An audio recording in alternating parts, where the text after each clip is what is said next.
ये तो आपका चांद निकला है, हमारा चांद निकलने में अभी समय है। भूख से व्याकुल वो चांद को अर्घ देकर भोजन करने बैठ गई। जैसे ही पहला निवाला खाने लगी तो जैसी भी हालत में है तुरंत ससुराल पहुँचे। उसकी माँ उसे विदा करने के लिए बक्से में से कपड़े निकालने लगी। बार बार बक्से में से काले और सफेद कपड़े निकलने लगे।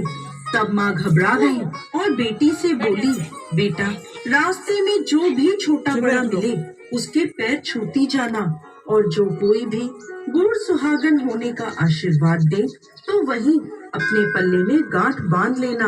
वो बोली, ठीक है माँ। ऐसा कहकर वो अपने ससुराल की ओर चल दी। चलते चलते रास्ते में उसे जो कोई भी मिलता वो उन सब के पैर छूती गई। सभी ने उसे खुश रहो, सुखी रहो, पीहर का सुख देखो, इस तरह आशीर्वाद दिया। ऐसे ही वो चलते चलते अपने ससुराल पहुंच गई। ससुराल के आंगन में छोटी ननद खेल रही थी। जब उसके पैर छुए तो उसने आशीर्वाद दिया, सदा सौभाग्यवती रहो, पुत्रवती हो। ये सुनते ही उसने अपने पल्ले पर गांठ बांध ली और अंदर गई। अंदर जाते ही देखा कि घर के आंगन में उसके पति का शव रखा है और उसे ले जाने की तैयारी हो रही है। वो बहुत रोई। जैसे ही उसके पति को ले जाने लगे वो रोती हुई बोली, मैं इन्हें कहीं नहीं ले जाने दूंगी। जब कोई नहीं माना तो साथ जाने की जिद करने लगी। उसकी जिद के आगे हार कर सबने कहा, ले चलो इसे साथ में। वो साथ साथ शमशान भी चली गई। अंतिम संस्कार का समय हुआ तो वो बोली, मैं इन्हें नहीं जलाने दूंगी। ये देखकर सब कहने लगे, पहले तो अपने पति को खा गई, अब उसकी मिट्टी भी खराब कर रही है। लेकिन वो नहीं मानी, अपने पति को लेकर बैठ गई और रोने लगी। ये देखकर सभी बड़ों ने निर्णय लिया कि इसे यहीं एक झोपड़ी डलवा दो। वो उस झोपड़ी में अपने पति को लेकर रहने लगी। पति की साफ सफाई करती, उसके पास बैठी रहती। दिन में 2 बार उसकी छोटी ननद खाना देने आती थी। वो हर चौथ का व्रत करती, चांद को अर्घ देती और चौथ माता की कहानी सुनती। जब चौथ माता प्रकट होती और कहती, करवो ले भाइयों की प्यारी करवो ले, घड़ी बुखारी करवो ले, तब वो उन चौथ माता से अपने पति के प्राण मांगती। लेकिन वो उसे कहती, हमसे बड़ी चौथ माता आएगी तब उनसे अपने पति के प्राण मांगना। एक एक करके सभी चौथे आई। सभी यह कहकर चली गई। अब अश्विन की चौथ माता बोली, तुझसे कार्तिक की बड़ी चौथ माता नाराज है, वही तेरा सुहाग तुझे लौटाएंगी। तू उनके पैर मत छोड़ना और सुहाग का 16 श्रृंगार का सामान तैयार कर लेना। जब कार्तिक की बड़ी चौथ करवा चौथ आई तो उसने अपनी छोटी ननद से 16 श्रृंगार का सामान मंगवाया। जब सास को यह पता चला तो वो बोली, पागल हो गई है ये, जो मांगती है दे आओ। साहूकार की बेटी ने करवा चौथ का व्रत रखा, चांद को अर्घ दिया और जोत जलाई। जब चौथ माता प्रकट हुई तो बोली, करवो ले भाइयों की प्यारी करवो ले, दिन में चांद उगाने वाली करवो ले, घड़ी बुखारी करवो ले। उसने उनके पैर पकड़ लिए और बोली, माता मुझे मेरा सुहाग वापस करो। तब चौथ माता बोली, तू तो बड़ी भूखी है, 7 भाइयों की प्यारी बहन है, सुहाग का तेरे लिए क्या काम। तब वो बोली, नहीं माता, मैं आपके पैर तब तक नहीं छोड़ूंगी जब तक आप मेरा सुहाग वापस नहीं करती। अब चौथ माता ने एक एक करके उससे सुहाग का सामान मांगा। उसने सुहाग का सारा सामान चौथ माता को दे दिया।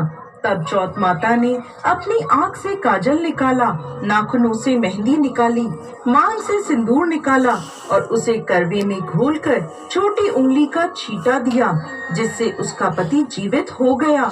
चौथ माता जाते जाते उसकी झोपड़ी पर लात मार गई, जिससे उसकी झोपड़ी महल बन गई। उसका पति जीवित हो गया।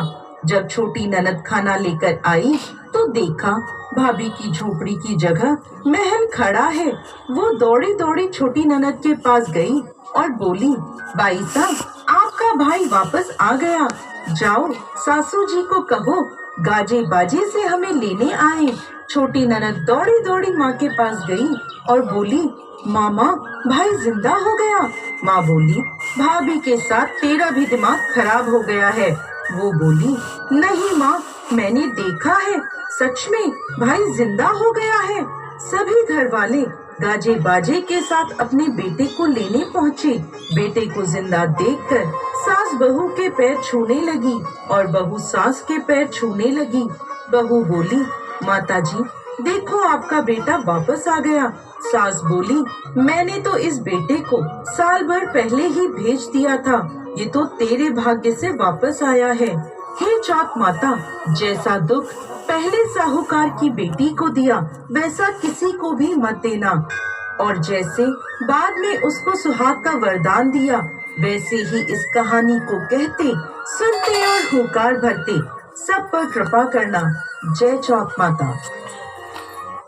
बैठो। क्या होगा? कुछ नहीं होगा। कुछ नहीं होगा कहते हो, फिर रोज डाल के पढ़ते हो। इसलिए कि बीमारी फैलाने वाले जर्म्स हमसे दूर रहें। बंद कर दो। से हमें कुछ नहीं होगा। जिन घरों में डेटॉल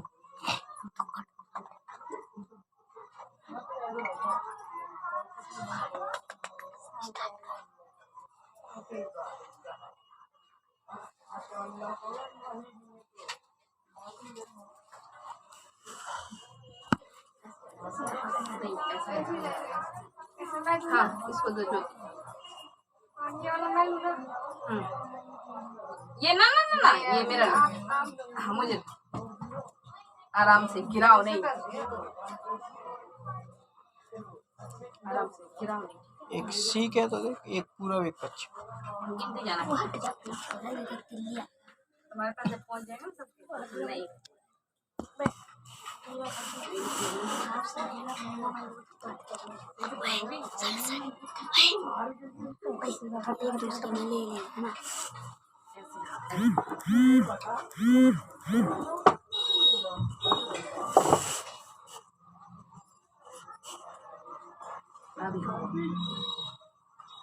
कुछ वहाँ गाने लगा दो भगवान के। हो जा भाई। तुम लगा दो। लो ये मोबाइल दे दिए। ला। अच्छा बजाना निकल गया। पूरी हो गई। डेटॉल रोजाना इस्तेमाल होता है, वहाँ लोग कम बीमार पड़ते हैं। अपनों की सुरक्षा रोज डेटॉल सरासा।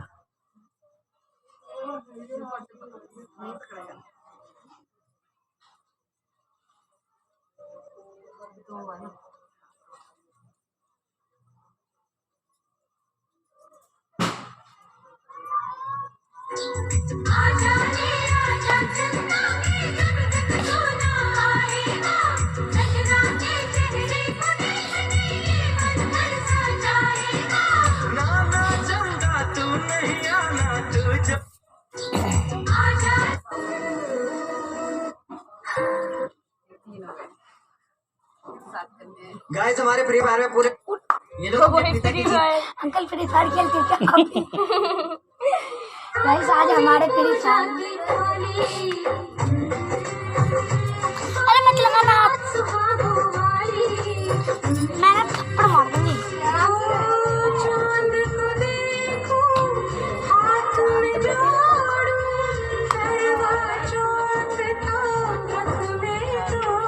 मार दूंगी।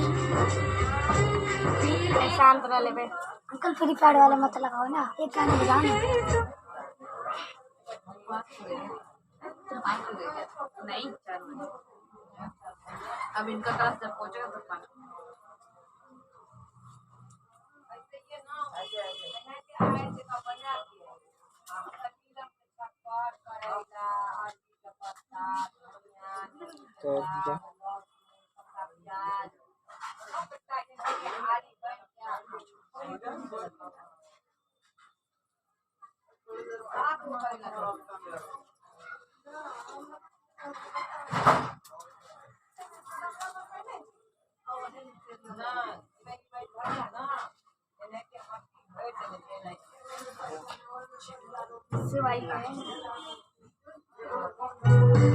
हाथ नीचे कर, वीडियो बन रहा है पीछे।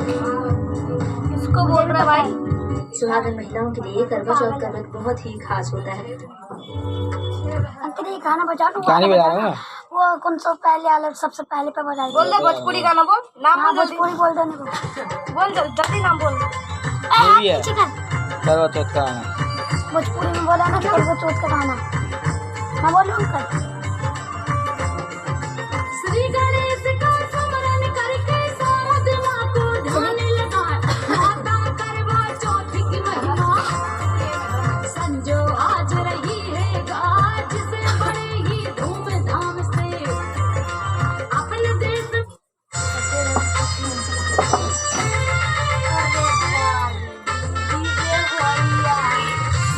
फोटो खिंचवाना है। फोटो खींचो अपना अपना खींचना, अपना मेरा फोन है। आप जी फोटो खिंचवा लो। दीदी जिसकी बोली थी फोटो तो खिंचवा लो भाई। देखिए नहीं बना रही जल्दी। फोटो तो खिंचवा अंकल लो। हिंदी गाना बजा लो। कौन बोला अंकल भोजपुरी सही है? अंकल सही है भोजपुरी। अंकल तो पढ़ना आता है। वो अंकल क्या बोल रहे हैं? अंकल को पढ़ना नहीं आता। एक साथ में रहेंगे ना अंकल सही रहेंगे। हाँ आगे बढ़िया।